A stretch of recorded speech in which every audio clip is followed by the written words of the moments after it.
If you're a manager, there will come a point where an employee will come into your office and, for whatever the reason is, will end up crying in front of you. This can be a very upsetting thing, both for the employee obviously, but can be for the manager as well.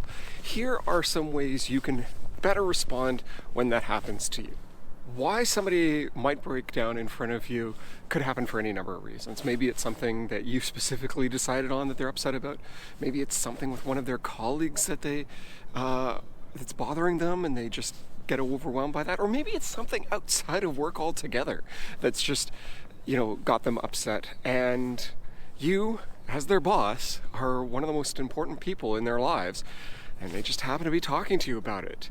But how you respond in this moment can really make a difference in building trust with that employee or undermining it altogether. The first thing you need to do, regardless of the reason for why they might be upset, why they're crying, or why you think they might be crying, which may not be the same thing, is to stop and acknowledge what they are feeling. It doesn't have to be anything complicated, just simply pause, and you can make a remark something like, I can see this is upsetting. Just something basic like that. It doesn't have to be complicated.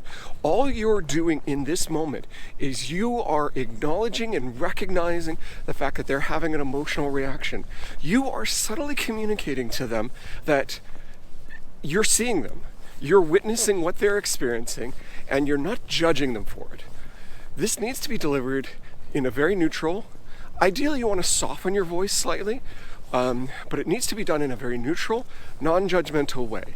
The employee needs to feel like you are seeing them and that what they're experiencing is a completely reasonable reaction to whatever it is that they're upset about.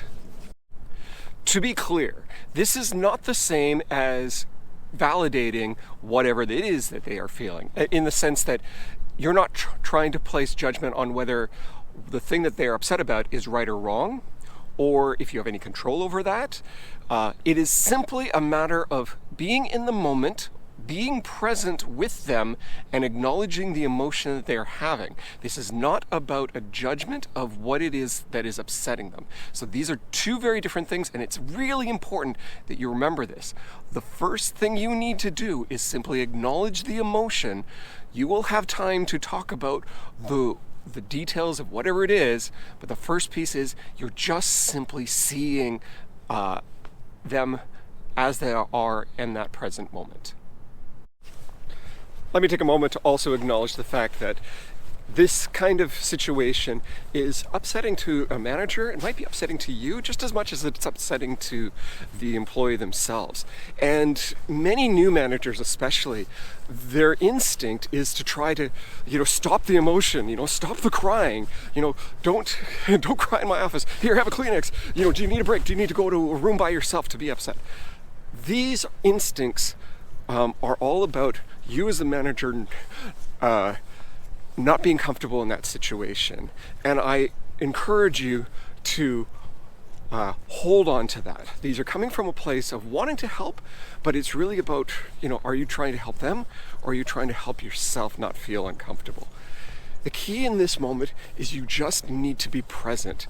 These emotional reactions often don't last too long, and if you give them space and you allow them an opportunity to express that emotion, it'll actually often resolve itself fairly quickly, but you need to give it time, and you need to trust yourself that you're going to be okay in this situation. And what do I mean by being present in a situation like this? Sometimes it's just a matter of sitting quietly. You don't have to say anything, just give it a pause, give them a moment to have that experience. You're not judging, you're just being with them. You don't have to solve anything in that moment, you're just allowing them space. A few seconds, a few moments of just, in a sense, witnessing what they're experiencing can go a long way in communicating that you're accepting what's going on. Don't look at your watch, don't look at your email.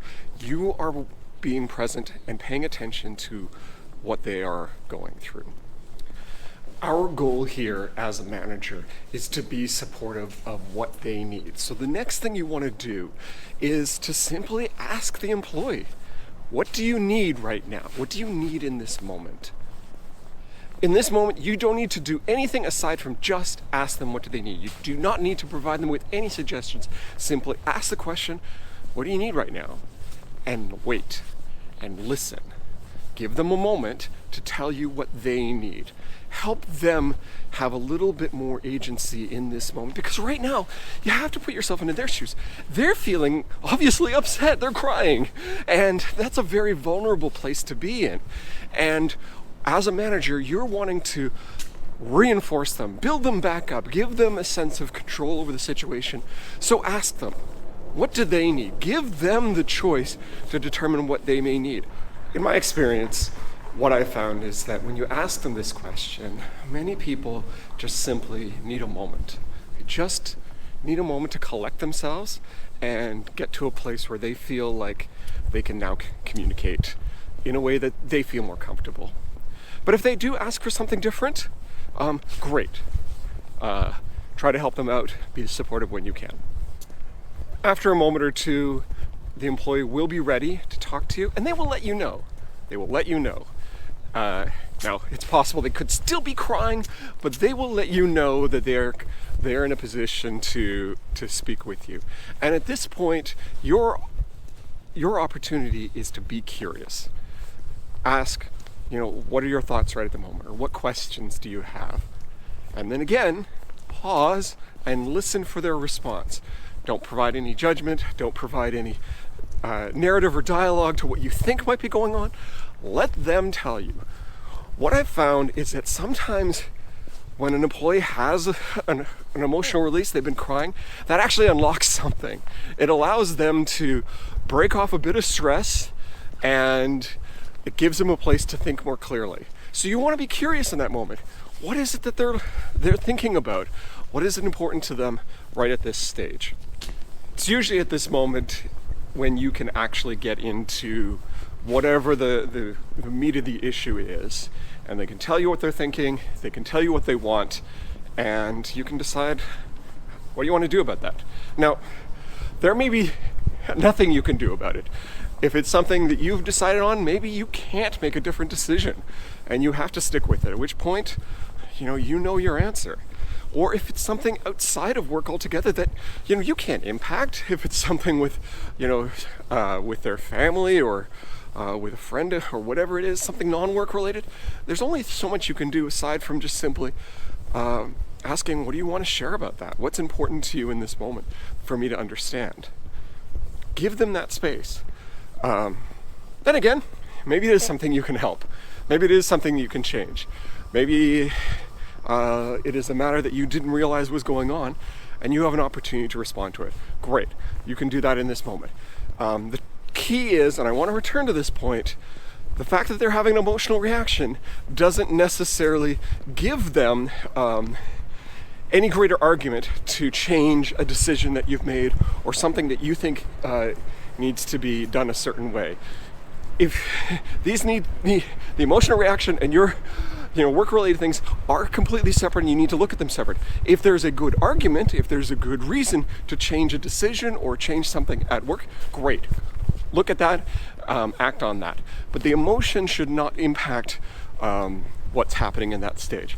You want to be respectful of that. You want to acknowledge that, hey, the emotions happened, and that's okay.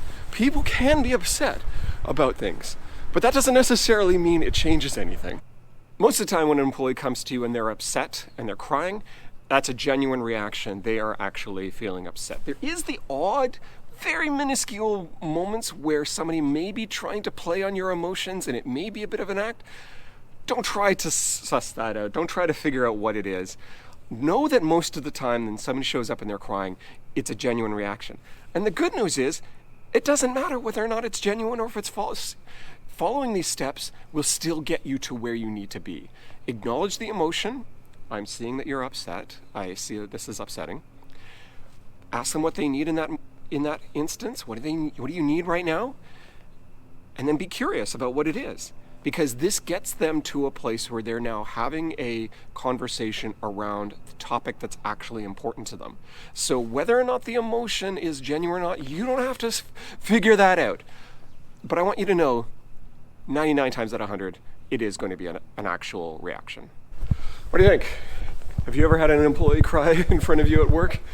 How well did you handle it? Let me know in the comments. Is there anything else you would add? Anything else that you think might work? Let me know too.